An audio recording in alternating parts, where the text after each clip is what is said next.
மனைவியை இழந்த கணவன் போல் துடித்து கொண்டிருக்கிறார் எடப்பாடி பழனிசாமி அண்டு பாரதிய ஜனதா கட்சி. அதிமுகங்கிறத அந்த எடப்பாடி பழனிசாமியை உருவாக்குனதே டிடிவி தினகரனும் சசிகலாவும் தானே. அவங்க ரெண்டு பேரும் இல்லைன்னா அவர் இல்லையே. அவர் அந்த நன்றி விசுவாசம் இல்லாமல் இருக்கும்போது எப்படி அந்த கட்சியில் அவங்க அந்த கூட்டணியில் பயணிப்பாங்க? செங்கோடையன் அதிமுகவில் தான் செல்வாக்கா இருக்கும்போது நிறைய பேரை திமுகவுக்கு பற்றி விட்டார். அப்படி வந்தவங்க தான் இவரெல்லாம், நம்ம செந்தில் பாலாஜி எல்லாம், அவர் முத்துசாமி இவங்கெல்லாம் அவருனால வரட்டி அடிக்கப்பட்டவங்க தான். இப்போ அவருக்கு செல்வாக்கு இருக்கா இல்லையானா இப்போ செல்வாக்கு ஒன்றும் இல்லை.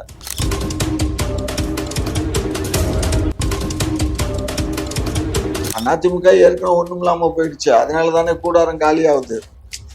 அதிமுக ஸ்ட்ராங்கா நல்லா இருந்தாக்கா எல்லாம் அங்கே தானே ஓட்டிகிட்டு இருப்பாங்க. வெற்றி வாய்ப்பு இருக்கும்போது யாரும் அதை விட்டுட்டு வெளியில் வர போகிறா? அங்கே இருந்தால் நமக்கு வெற்றி வாய்ப்பு இல்லை அப்படின்னு சொல்லிட்டு எல்லாம் வெளியில் வர்றாங்க. அதுதான் உண்மை.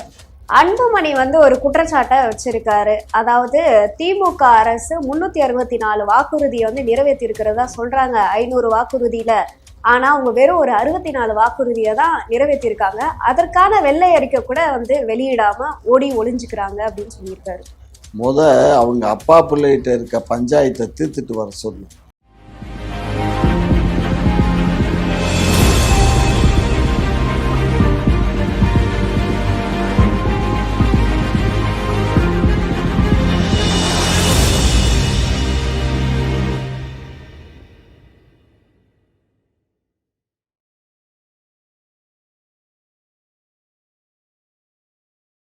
குக்கு செய்தி நேயர்களுக்கு வணக்கம். நான் உங்க தீபிகா. இன்றைய நிகழ்ச்சியின் சிறப்பு விருந்தினர் திமுகவின் மூத்த முன்னோடி முனைவர் காமாட்சி நாயுடு அவர்கள். வணக்கம் ஐயா.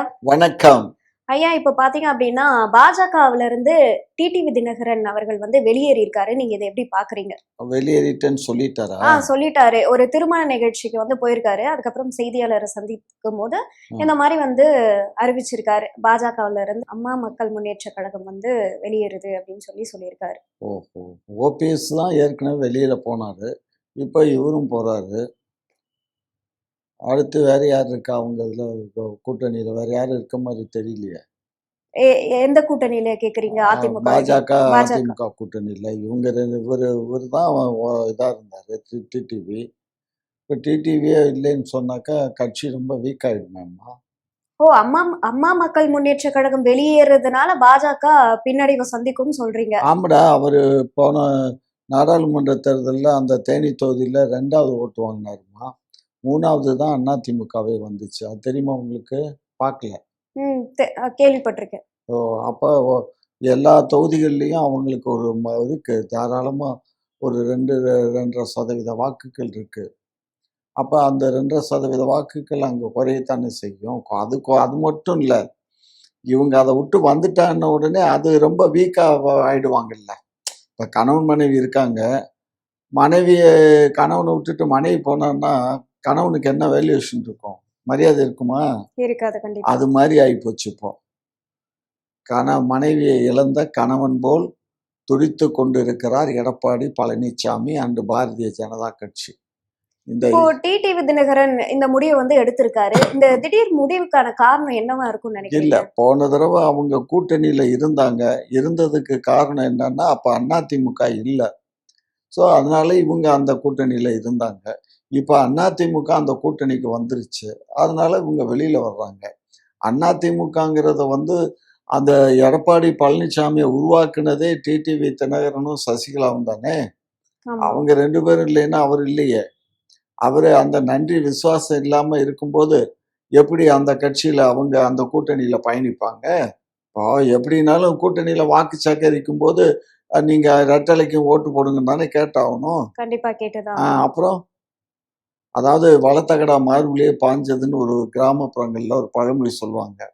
அது மாதிரி காலில் விழுந்து கையில் பிடிச்சி தொட்டு கும்பிட்டு இப்படி எல்லாம் வந்த எடப்பாடி ஐயா இன்னைக்கு சசிகலா அவர்களையும் தினகரன் அவர்களையும் ரொம்ப தவறாக பேசுறதோட மட்டும் இல்லாமல் ரொம்ப ஓவராக பேசுறாரு. ரொம்ப ஓவர். ஓவரானா என்ன பேசினாரு? என்ன பேசினாருன்னு நீங்கள் நேற்று மதுரை கூட்டத்தில் கூட தான் பேசியிருக்காரு. ஒரு முக்குளத்தூர் ஏரியாவில் போய் ஒத்த கடையில் பேசுகிறாராம். தினகரன்லாம் அவரெல்லாம் என்ன ஒரு கட்சியாக வச்சுருக்காரு அப்படி இப்படின்னு பேசியிருக்காரு. ரொம்ப அதாவது அவங்களுக்கு வந்து ஒரு விஷயம் புரிஞ்சுக்கோ. அவர் வந்து என்ன சொல்றாரு, நம்ம பிரச்சார உத்தி நம்ம பிரச்சாரம் பண்ணியே மக்களை வந்து நம்ம வந்து மடைமாற்றம் பண்ணிடலாம்னு நினைக்கிறாங்க. அந்த அளவுக்கு மக்கள் வந்து மடையர்களா இல்ல. மக்கள்லாம் ரொம்ப தெளிவா தான் இருக்காங்க. யார் யாருக்கு என்ன தகுதிங்கிறது அவங்களுக்கு தெரியும். இப்ப எடப்பாடிக்கு வந்து தகுதி இல்ல அப்படின்னு சொல்றீங்க. 100க்கு 100 அவருக்கு அந்த தகுதி இல்ல. இதுக்கு முன்னாடி அவர் வந்து முதலமைச்சரா இருந்திருக்காரு. முதலமைச்சர் ஆக்குனதே அவங்க தானே. யார் காலில் விழுந்தாரு சொல்லுங்க. சசிகலா கால்ல ஒரு வீடியோ வந்து வெளியாயிட்டு இருக்கு அந்த மாதிரி. சசிகலா காலில் தான் விழுந்தாரு. ஒரு முறை இல்ல பல முறை விழுந்திருக்காங்க. அதெல்லாம் தொடர்ச்சியா பாருங்க. இப்பதான் யூடியூப்ல இவங்க எப்பெல்லாம் விழுந்தாங்களோ அதை பூரா எடுத்து வச்சு இப்ப ரிலீஸ் பண்றான். ஜெயா நியூஸ்ல தான் இருக்கு எல்லாமே. ஜெயா நியூஸ். ஜெயா நியூஸ் இருக்கு. அது ஜெயா நியூஸ் யார்கிட்ட இருக்கு? 10 நேரம் தானே இருக்கு. ஸோ இனி பாரு, இப்ப அதை விட்டு வெளில வந்துட்டார்ல, டெய்லி ஒன்று வந்துட்டு இருக்கோம். எத்தனை இப்ப இருக்க அமைச்சர்கள்லாம் எப்படி காலில் விழுந்தாங்க கையில விழுந்தாங்க அப்படிங்கிறதெல்லாம் போட்டுக்கிட்டே இருப்பாங்க. ஸோ அதனால அது வந்து ஒரு பெரிய குற்றம்னு நம்ம சொல்ல இயலாது. பட் ஆனா அவர் வந்து தகுதிக்கு மீறி அவர் ஆசைப்படுறார். அதாவது தான் வந்து எடப்பாடி தகுதி மீறிக்கு ஆமா ஜெயலலிதாவை காட்டிலும் பெரிய ஆளுன்னு அவர் நினைப்பு. ஜெயலலிதா எம்ஜிஆரை காட்டிலும் தான் தான் பெரிய ஆளு அப்படிங்கிற ஒரு பவுசுல திர்றாரு. ஆனா ஒரு சில பேர் அடுத்த எம்ஜிஆர் நான் தான் அப்படின்லாம் சொல்லிட்டு இருக்காங்க. ஏமா நான் தான் அடுத்த எம்ஜிஆர்னு சொல்றவரு அவராவது ரசிகர்களையாவது வச்சிருக்காருல. அவர்கிட்ட ஒரு ரசிகர்கள் நிறைய இருக்காங்க. அவர் சொல்றதுல ஏதோ ஒரு அர்த்தம் இருக்கு. ஆனா பட் இவர்கிட்ட என்ன இருக்கு? ஒண்ணும் இல்லையே. ஆனா மக்கள் நிறைய ஆதரவு கொடுக்கறாங்க. எடப்பாடி அவர்கள் தான் நான் நேத்திக்கையும் இன்னைக்கு காலையிலயும் நான் மதுரையில தொடர்பு நம்ம ஆபீஸ் இருக்க ஏரியால தான் முந்தா நாள் வந்திருக்காரு. அங்க பேசும்போது நேத்திக்க ஒரு முக்கியமான ஒரு நண்பர்கிட்ட பேசினேன். அந்த நண்பர் மட்டுமே வந்து 15,000 பேரை தட்டி கொண்டு வந்தாராம். 15,000 பேரை. அதே மாதிரி நேத்திக்க அதாவது அது நடந்தது வந்து கிழக்கு தொகுதி. நேற்று மேற்கு தொகுதி மதுரையில் போனாராம். அவர் வந்து செல்லூர் ராஜுடைய தொகுதி. அவர் ரொம்ப ஆட்கள் ரொம்ப சொற்பமாக ஒரு 2000 3000 ஆட்கள் தான் வந்திருந்தாங்களாம். இதெல்லாம் வந்து யாருமே வந்து இப்போ அவங்கவுங்க வேலையை விட்டுட்டு இந்த கட்சி கூட்டத்துக்கு வர்றது பேசுறதை கேட்கறதுக்கெல்லாம் நேரம் இல்லைடா. இப்போ நம்ம இந்த காலையில் நானே நீங்களும் வச்சுக்கோங்க. காலையில் எந்திரிச்சு என்ன பண்ணுறோம், குளிக்கிறோம், சாப்பிட்றோம், டக்குன்னு வேலைக்கு போகணுமேன்ட்டு ஓடியாந்துடுறோம் இல்லையா? அது மாதிரி தான் எல்லாரும் இருப்பாங்க. எல்லாரும் வேலை வெட்டி இல்லாமல் வீட்டில் இருக்கவங்க இல்லை. அவங்களுக்கு சம்பளத்தை கூட நீ வேலைக்கு போகிற இல்லைன்னு அந்த சம்பளத்தை வாங்கிக்க வந்துருன்னு கூப்பிட்டு வர்றாங்க. அவ்வளோதான். காசுக்காக வர கூட்டம் மட்டும். ஆமா காசுக்காக வர கூட்டம் தான். சத்தியமா சொல்றேன், எடப்பாடி கிட்ட வர்ற கூட்டம் எல்லாமே பொருளாதார வசதிக்காக வரக்கூடிய கூட்டம் தானே தவிர வேற ஒன்றுட்டு இல்லை. இவர் என்னை வந்து பொதுக்குழுவில் தேர்ந்தெடுக்கிறாங்க. தைரியம் இருந்தா இது இருந்தா பொதுக்குழுவை கூட்டட்டும்ப்பா. பொதுக்குழுவை கூட்டி பழைய எம்ஜிஆருடைய பைலா இருக்குது. நாங்கள்லாம் அந்த பைலால கையெழுத்து போட்டிருக்கோம்.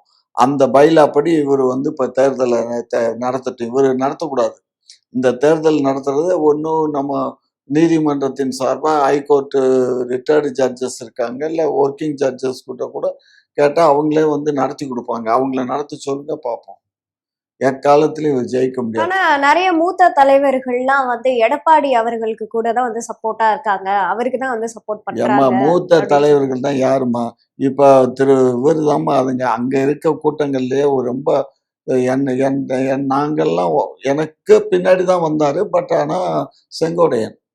பட் அவர்லாம் அம்மா கிட்ட ரொம்ப செல்வாக்கா இருந்தாரு. அம்மாவுக்கும் எனக்கும் கூட இந்த 2001 தேர்தலில் பாலமா இருந்து செயல்பட்டதே செங்கோடையன் தான். அவரு அது மாதிரி இன்னும் 2 3 பேர் இருக்காங்க. அவங்க தான் இருந்தாங்க. இப்ப மற்றவங்கெல்லாம் வந்து இவர் ஆட்சி காலத்துல, அம்மாவுடைய கடைசி ஆட்சி காலத்துல வந்து இவங்கெல்லாம் சில பேர் இப்ப அவரை சுத்தி இருக்க ஒரு கூட்டம். அந்த கூட்டம் எல்லாம் கொள்ளைக்கார கூட்டம், கொலைகார கூட்டம். அந்த கொலைகார கூட்டங்களை வச்சுக்கிட்டு இவர் என்ன செய்ய போறாரு? இவரையே ஒரு நாளைக்கே தீர்த்து கட்டிடுவாங்க. அது புரியாம திர்றாரு அவரு.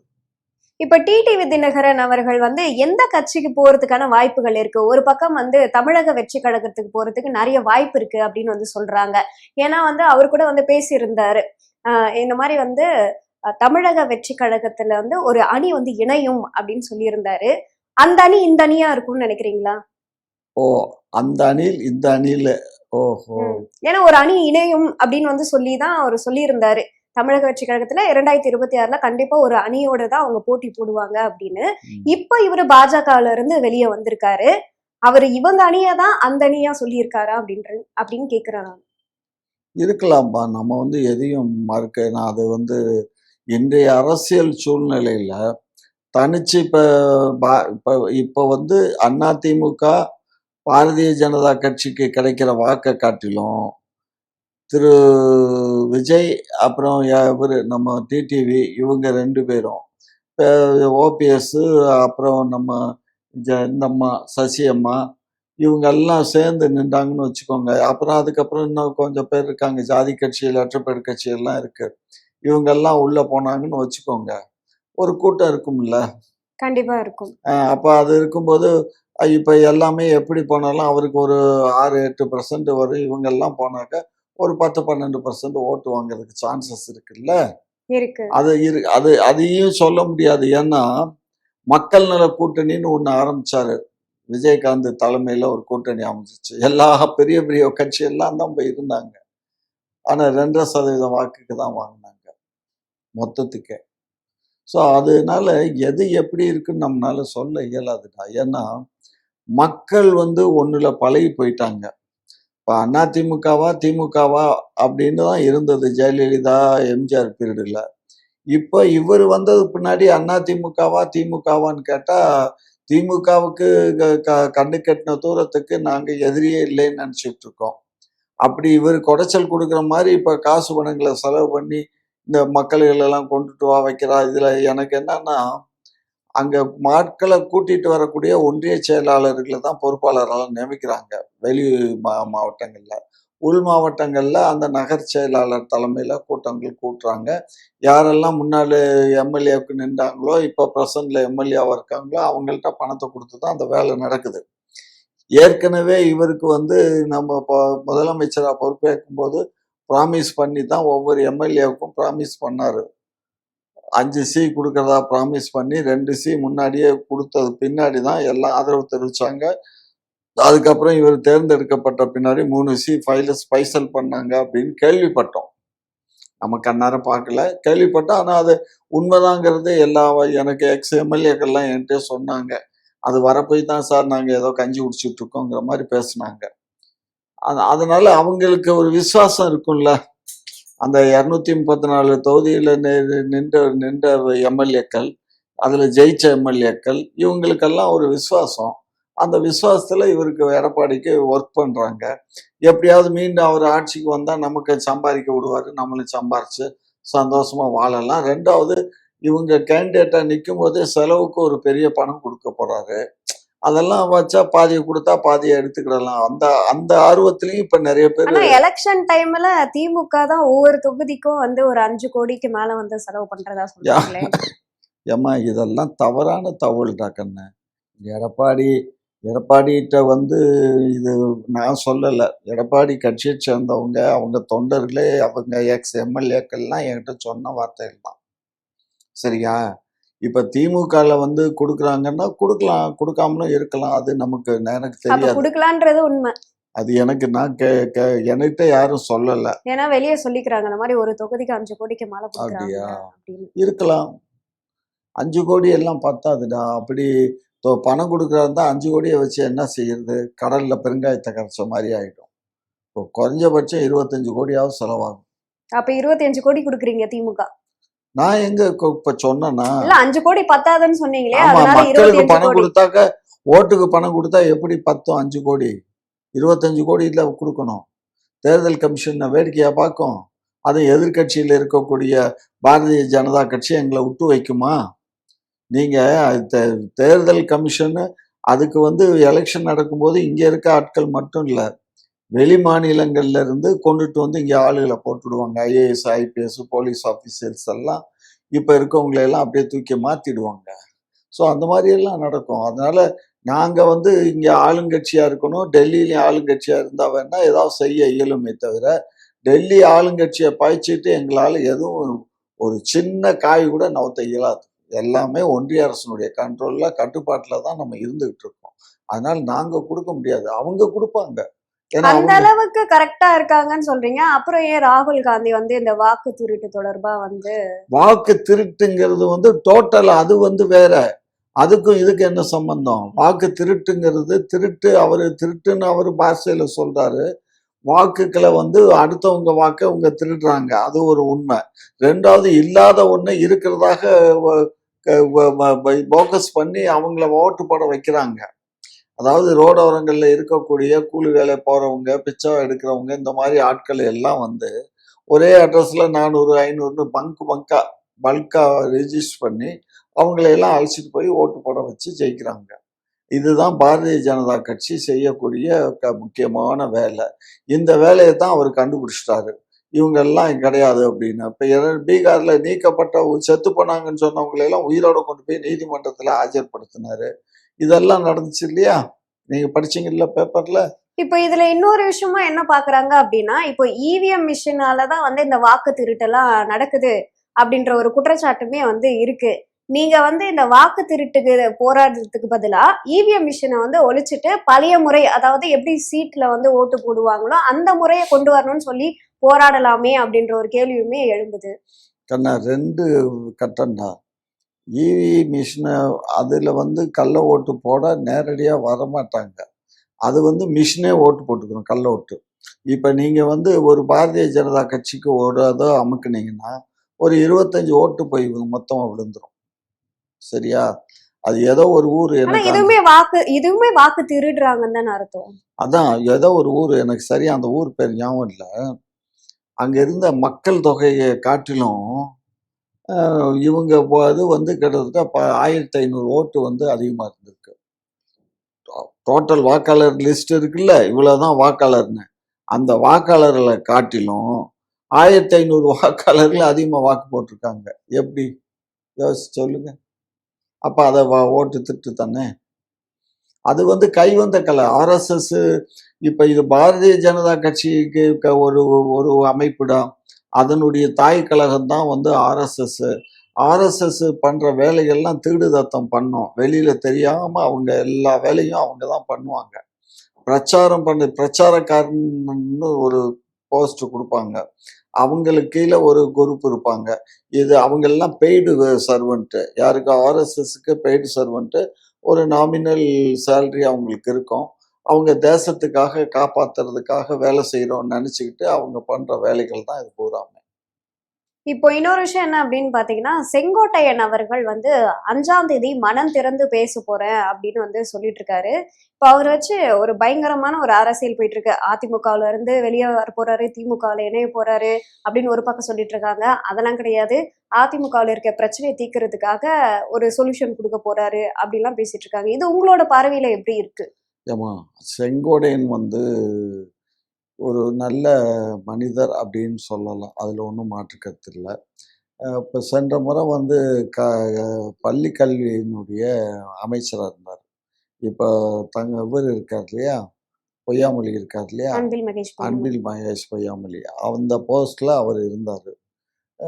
அப்போ எல்லாம் வந்து ரொம்ப பிரமாதமாக நடந்துச்சானா பரவாயில்ல, ஓரளவுக்கு கம்பேர்ட் டு அதர் மினிஸ்டர்ஸுக்கு அவர் பரவாயில்ல. மினிஸ்டர்ஸில் அம்மாவுக்கு அறிமுகமானவர், புரட்சி தலைவருக்கு அறிமுகமானவர், அதில் ஒன்றும் மாற்று கருத்து இல்லை. அது முதல் கவுண்டர் இதில் வந்ததில் அவர் ஒருத்தர். அவங்க ஜாதி கவுண்டர் ஜாதியில் எம்ஜிஆர் கூட வந்து இணைஞ்சதில் அவர் முதல் ஆள். அவர் இதெல்லாம். இதே செங்கோடையன் வந்து அதிமுகவில் தான் செல்வாக்கா இருக்கும்போது நிறைய பேரை வந்து திமுகவுக்கு பற்றி விட்டார்ல. அவங்க கட்சியில இருந்து ஓரம் கட்டினாங்க, அவங்க எல்லாம் திமுகவுக்கு வந்துட்டாங்க. அப்படி வந்தவங்க தான் இவரெல்லாம், நம்ம செந்தில் பாலாஜி எல்லாம், அவரு முத்துசாமி, இவங்க எல்லாம் அவருனால விரட்டி அடிக்கப்பட்டவங்க தான். சரிங்களா? இப்ப அதனால இப்ப அவருக்கு வந்து செல்வாக்கு இருக்கா இல்லையானா, இப்ப செல்வாக்கு ஒன்றும் இல்லை. ஒரு 2 ஒன்றியத்திலேயோ 3 ஒன்றியம், ஒரு கிட்டத்தட்ட 6 ஒன்றியம் சேர்ந்தது தான் ஒரு எம்எல்ஏ கான்ஸ்டன்சி. அதுல 2 ஒன்றியத்துக்கோ 3 ஒன்றியம் தான் அவருக்கு இதா இருக்காங்க. அதை வச்சுக்கிட்டு வந்து என்ன பண்ண இயலும்? ஒரு ஒரு கேண்டிடேட்டுன்னா இப்போ நம்ம தெரிஞ்சோ தெரியாமோ டிடிவி வந்து அம்மா முன்னேற்ற கழகம்னு ஒன்று வச்சுட்டாரு. அதனால அது ஜெயலலிதாவுடைய ஃபாலோவர்ஸை காட்டிலும் அவருடைய அந்த முக்குலத்தோர் இனத்தை சேர்ந்தவங்க இருக்காங்க இல்லையா, இவங்க சசிகலா அம்மா கூட இருக்கும்போது எந்த முக்குலத்தோர் தான் பயனடைஞ்சாங்க. அந்த முக்குலத்தோர் ஃபுல்லா இவங்களுக்கு சப்போர்ட் பண்றாரு, ஓபிஎஸ் வகைரா. அதனால இவங்களுக்கு வந்து வாக்கு சதவீதம் இருக்கு. அதனால அவர் இன்னைக்கு தமிழ்நாடு பூரா அவருக்கு ஒரு வாக்கு இருக்கலாம். அந்த முக்குலத்தோர் எங்க இருந்தாலும் நம்ம இனத்தான் சொந்தக்காரன்னு போடுவான். ஸோ இவர் வந்து கவுண்டரு. இவங்க இருக்கிறது ஒரு போர்ஷன் வட மாவட்டங்கள் தான். அந்த வட மாவட்டங்களில் வந்து இவங்களா இவங்க நம்ம வன்னிய இன மக்களா அப்படிங்கிறது ரெண்டு, வன்னியரும் இவங்களும் இருக்காங்க. வன்னியரும் மெஜாரிட்டியா இருக்காங்க. அடுத்த கட்டத்துல இவங்க இருக்காங்க. 3வது கட்டத்துல வந்து நாடார் கம்யூனிட்டியும் இருக்காங்க. அங்க நாடார் கம்யூனிட்டி 3வது இடத்துல இருக்காங்க. 4வது எங்க நாயுடு கம்யூனிட்டி இருக்காங்க. ஸோ அதனால எதையும் வந்து வரையறுத்து சொல்ல இயலாது. அவருக்கு ஒன்றும் பெருசா நீங்க எல்லாம் இந்த ஊடகங்கள் பூரா ரொம்ப பிரமாண்டமா ஏதோ அவர் வந்த உடனே அதிமுக ஏற்கனவே ஒண்ணும் இல்லாம போயிடுச்சு. அதனால தானே கூடாரம் காலியாகுது. அதிமுக ஸ்ட்ராங்கா நல்லா இருந்தாக்கா எல்லாம் அங்கதானே ஒட்டிட்டு இருப்பாங்க. வெற்றி வாய்ப்பு இருக்கும்போது யாரும் அதை விட்டுட்டு வெளியில வர போறா? அங்க இருந்தா நமக்கு வெற்றி வாய்ப்பு இல்லை அப்படின்னு சொல்லிட்டு எல்லாம் வெளியில வர்றாங்க. அதுதான் உண்மை. அப்ப இவர் எந்த கட்சிக்கு போறதுக்கான வெளியே ஒருவேளை வெளியே வந்துட்டா இவர் எந்த கட்சிக்கு போவார்? விஜய் கட்சிக்கு போவாருன்னு எடுத்துக்கலாமா? ஏம்மா அது வந்து எனக்கு இந்த ஜோதிடம் பார்க்க தெரியாதுடா. அவர் விஜய் கட்சிக்கு போவாரா அல்லது திமுக வருவாரா அப்படிங்கிறது இருக்கு. ஆனா திமுகவுக்கு அவர் 100க்கு 100 வர இயலாது. ஏன்னு கேட்டீங்கன்னா, அவரால் துரத்தி அடிக்கப்பட்டவங்க எல்லாம் இப்ப திமுகல அமைச்சர் பொறுப்புல நிறைய பேர் இருக்காங்க. சரிங்களா? அப்படி இருக்கும்போது இவர் அங்க வருவாராங்கிறது சந்தேகம். ஆனால் ஆளுங்கட்சியான எங்களுடைய திராவிட முன்னேற்ற கழகம் நாங்க ஒரு கணக்கு போட்டுக்கிட்டே தான் இருக்கோம். நமக்கு வந்து நிரந்தர எதிரியும் இல்லை, நிரந்தர பகையும் இல்லை அப்படிங்கிற எண்ணத்தில் நாங்க இருக்கோம். அதனால எங்கள்கிட்ட வர்றோம்னு சொன்னா நாங்க தாராளமா கூப்பிட்டுக்குவோம். அவருக்குரிய மரியாதை கொடுப்போம். அவர் ஏற்கனவே நின்று ஜெயிச்ச அதே எம்எல்ஏ தொகுதியை கூட எங்க முதலமைச்சர் கொடுத்தாலும் ஆச்சரியப்படுறதுக்கு இல்லை. அதுவும் நடக்கலாம், எதுவும் நடக்கலாம். மதில் மேல இருக்க பூனை இங்கிட்டு குதிக்குமா அங்கிட்டு குதிக்குமான்னு கேட்டா நான் என்ன சொல்ல முடியும்? எங்கிட்டு வேணாலும் குதிக்கும். ஆனா ஒரு பக்கம் தானே குதிக்க முடியும். அது டிடிவி இருக்கு. டிடிவியும் சொல்றீங்க அங்க போறாருன்னு டிவி கேட்கணும். ஏன்னா அவர் சப்போர்ட் பண்ணி பேசி இருந்ததுனால அது அப்படிங்கிறீங்க. அதே மாதிரி இவரும் கூட அங்க போகலாம். ஓபிஎஸ் அவருமே வந்து தமிழக வெற்றி கழகத்துல நீங்க இணைவீங்களா அப்படின்னு சொல்லி கேட்கும் போது எதிர்காலத்துல எது எப்படி வேணாலும் மாறும் அப்படின்னு வந்து அதனால பண்ணலாம். இப்ப இதெல்லாம் வந்துட்டா இப்ப ஒரு விஷயம் என்னன்னா, இவங்களுக்கு எல்லாம் இப்ப பணம் கொடுத்து கூப்பிடுறதுக்கு ஒரு பெரும் பணம் படைத்த ஒரு பெருச்சாலி அங்க போய் உட்காந்துருக்கு, யாதவ் அர்ஜுன். அவர் தான் இந்த மாநாடு செலவெல்லாம் பண்ணாரு. அதே மாதிரி அவருக்கு வந்து ஒவ்வொரு பணத்தை கொடுத்தா அந்த அந்த அந்த பணத்தை வாங்கிட்டு போறதுக்கு எத்தனையோ பேர் காத்துக்கிட்டு தானே இருக்காங்க. அது போவாங்கடா, அதுல ஒன்றும் மாற்று கருத்து இல்லை. பணம் தான். அந்த பணத்தை கொடுத்தா எல்லாரும் போயிடுவாங்க. அந்த பணம் அவங்கள்ட்ட அளவுக்கு அதிகமா கருப்பு பணமே குமிஞ்சு கிடக்கு யாதவ் அர்ஜுன் மாமனார்கிட்ட. அவங்க செய்யலாம். இப்போ இன்னொரு விஷயம் என்ன அப்படின்னா, இப்போ எல்லா கட்சி தலைவர்களும் வந்து சுற்றுப்பயணம் போயிட்டு இருக்காங்க. இப்போ எடப்பாடி பாத்தீங்கன்னா தமிழகத்தை மீட்போம் அப்படின்னு சொல்லி போயிட்டு இருக்காரு. உங்களுடன் ஸ்டாலின் இப்படின்னு பண்ணிட்டு இருக்காங்க. ஆனா சீமான் அவர்கள் மட்டும் இது எல்லாத்துல இருந்து ஒரு மாற்று விதமா வந்து மரங்கள் மாநாடு, இந்த ஆடு மாடு மாநாடு, இப்போ தண்ணிக்கு வந்து மாநாடு நடத்த போறோம், இந்த மாதிரி ஒரு மாற்று விதமா ஒரு விஷயம் பண்ணிட்டு இருக்காரு. இது உங்களோட பார்வையில எப்படி இருக்கு?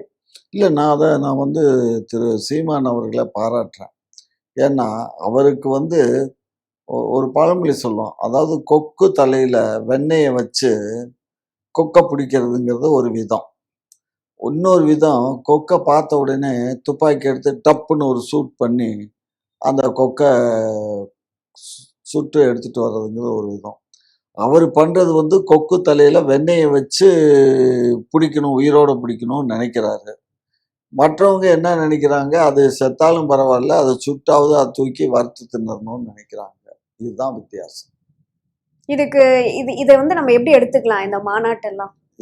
அதான்மா அவருக்கு வந்து நான் என்ன சொல்றேன்னா, கொஞ்சம் கொஞ்சமா காய் நவுத்துறாரு, கொஞ்சம் கொஞ்சமா காய் நவுத்துறாரு. இது ஒரு விதமான பாலிடிக்ஸ் தான். இது பாலிடிக்ஸ் இல்லைன்னு சொல்ல முடியாது.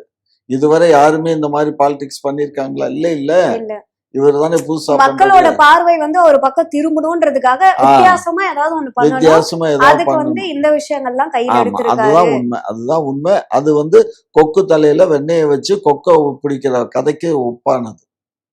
சரியா? இப்ப இதுல இருந்து இன்னொரு விஷயமும் என்ன தெரியுது அப்படின்னா, கொஞ்ச நாளைக்கு முன்னாடி வரைக்கும் சீமான் வந்து விஜய் வந்து விமர்சிக்கல. இப்போ வந்து விமர்சிக்கிறதுக்கான காரணம் என்ன அப்படின்னு பாத்தீங்கன்னா, அதாவது இப்போ டிஎம்கே டிவிகேன்ற ஒரு விஷயம் தான் பரவலா போயிட்டு இருக்கு. அதை அப்படியே என்டிகே டிவிகே அப்படின்னு மாத்தணும்ன்றதுக்காகவே விமர்சிக்கிறாரு அப்படின்ற ஒரு விஷயமும் போயிட்டு இருக்கு. உண்மைதானே அது? ஏமா, நீங்க ஒரு விஷயம் நல்லா புரிஞ்சுக்கோங்க. திரு சீமான் அவர்கள் வந்து ஆரம்ப காலகட்டங்கள்ல தம்பி வருவான், தான் கூட சேர்ந்து நிற்பான் அப்படின்னு ஒரு டயலாக் விட்டாரு. அதுக்கப்புறம் அந்த டயலாக்கை மாற்றி அந்த முதல் மாநாட்டுக்கு அப்புறம் என்ன சொன்னார்?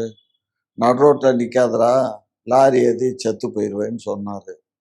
இப்போ இப்போ என்ன சொல்கிறாரு? அணில் குஞ்சுன்னு சொல்கிறாரு. இதில் மரங்களுக்கான மாநாட்டில் என்ன சொல்கிறாரு? என்ன இங்கே அணில் குஞ்சுகளே காணோம், புலி காட்டுக்குள்ள வந்த உடனே வந்து அணில்களை காணோம் அப்படின்னு காணோம்னு சொல்லி சொல்கிறாரு. அப்போ அவங்களுக்குள்ள வந்து எந்த அளவுக்கு உறவு இருக்குங்கிறது எனக்கு தெரியாது. ஆனால் எது எப்படி இருந்தாலும் திரு விஜய் அவர்கள் வந்து கீழே இறங்கி வந்து அரசியல் பண்ணக்கூடிய அளவுக்கு அவர் ஒரு கடந்தெடுத்த ஒரு அரசியல்வாதி இல்லை. அவங்கெல்லாம் மேற்போக்கான, அதாவது எப்படின்னா உப்பரியில் உட்காந்து கையை காட்டினா மட்டும், ஜெயலலிதா அந்த காலத்தில் மேலே உட்காந்துட்டு அப்படி கையை காட்டும், கீழே இருக்க தொண்டர்கள்லாம் கத்திட்டு போயிடுவானுங்க. அது அந்த பெண்ணுங்கிற அந்த ஒரு கவர்ச்சி இருந்துச்சு. அது அந்த கவர்ச்சியிலேயே காலமெல்லாம் ஆண்டுட்டு போயிடுச்சு. எம்ஜிஆருங்கிற ஒரு கவர்ச்சி இருந்துச்சு, அவர் ஆண்டுகிட்டு அவர் போனாரு. இவர்கிட்ட என்ன கவர்ச்சி இருக்கு? இவருமே மக்கள் வந்து கூடுறாங்க இல்லையா, அவரை பாக்குறதுக்காக, அவருக்கு சப்போர்ட் பண்றாங்க இல்லையா? மக்கள் கூடுறாங்கடா. அது அது அதுக்கு வந்து ஒரு கவர்ச்சியான தோற்றம் இருக்கணும்டா. அப்ப விஜய் அழகு இல்லைன்னு சொல்றீங்களா? உலக அழகனா? அவர் என்ன அழகன்னு சொல்லுங்க. ஏன் அவர் அழகு இல்லைன்னு சொல்றீங்களா? அழகு இல்லைன்னு சொல்லல, அழகுன்னு சொல்லல. சரியா? அவர் ஒரு மனிதன், அவ்வளவுதான். சரியா? அதனால அழகு என்பது ஒவ்வொருத்தருடைய பார்வையில் இருக்கு. பெண்கள் பார்க்கறது ஒரு விதம், ஆண்கள் பார்க்கறது ஒரு விதம். அதனால ஆண்களுக்கு யாரை பார்த்தாலும் அழகா தெரியாது, பெண்களை பார்த்தா தான் அழகா தெரியும். பெண்களுக்கு ஆண்களை பார்த்தா தான் தெரியும். அதுதான் சொல்லுவாங்க, ஆப்போசிட் செக்ஸும்பாங்க. அது இயற்கை. அதனால அதை நான் வந்து குறை சொல்ல இயலாது. அன்புமணி வந்து ஒரு குற்றச்சாட்டை வச்சிருக்காரு. அதாவது திமுக அரசு 364 வாக்குறுதியை வந்து நிறைவேற்றி இருக்கிறதா சொல்றாங்க 500 வாக்குறுதியில. ஆனா அவங்க வெறும் ஒரு 64 வாக்குறுதியை தான் நிறைவேற்றிருக்காங்க. அதற்கான வெள்ளை அறிக்கை கூட வந்து வெளியிடாம ஓடி ஒளிஞ்சுக்கிறாங்க அப்படின்னு சொல்லியிருக்காரு. அவங்க அப்பா பிள்ளைகிட்ட இருக்க பஞ்சாயத்தை தீர்த்துட்டு வர சொல்லு. இப்ப மீண்டும் அவர் ஒரு வாரம் டைம் கொடுத்துருக்காரு. கட்சியிலேருந்து ஏன் நீக்கக்கூடாதுன்னு கேள்விகள் கேட்டு, அந்த கேள்விக்கு பதில சொல்லி அப்பாவும் பிள்ளையும் ஒன்னா வந்து எங்கள்கிட்ட கேட்க சொல்லு.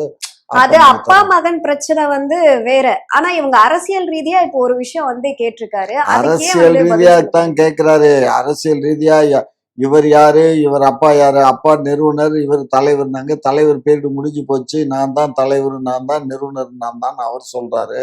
அப்புறம் இவர் என்ன ரோட்ல போற ஆளுகள்லாம் கேட்கிற கேள்விக்கு நாங்க பதில் சொல்ல முடியுமா கண்ணு? யோசிச்சு பாருங்க.